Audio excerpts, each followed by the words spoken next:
buenas tardes, me presento, yo soy su fisioterapeuta Laura Elsa Ramírez Lima y voy a tomarle los signos vitales y vamos a empezar por la toma de presión, ¿está bien? Ok.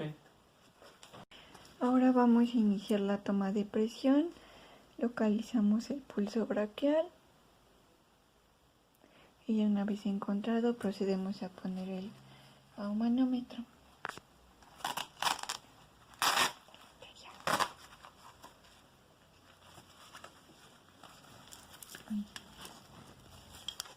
Colocamos la flecha donde encontramos el pulso braquial, medimos 2 dedos de distancia del pliegue del codo y cerramos. Verificamos que entren 1 o 2 dedos.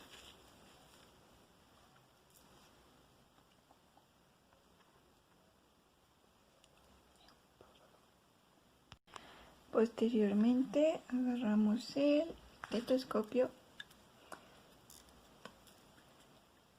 y lo colocamos debajo de la arteria.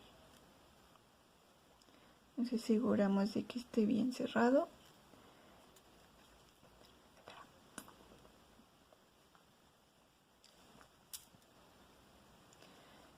Y comenzamos a insuflar de 20 en 20.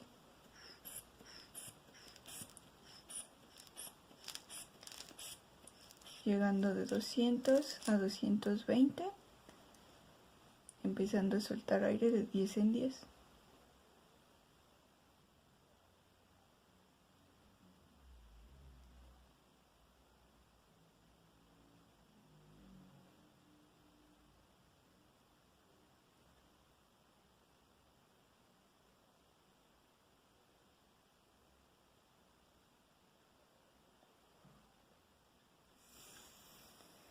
Primer ruido registrado en 120 y último ruido registrado en 80, lo que nos da un resultado de 120 sobre 80.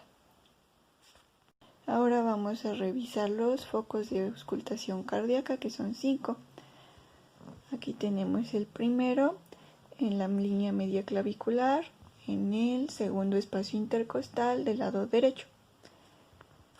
El segundo localizado igual, línea media clavicular, ubicado en el segundo espacio intercostal, en el ápice del corazón. Tercer ruido, tercer espacio intercostal. Cuarto ruido, cuarto espacio intercostal. Y por último, el quinto ruido, que está en la punta del corazón, en el quinto espacio intercostal. Y esos serían los focos de auscultación cardíaca.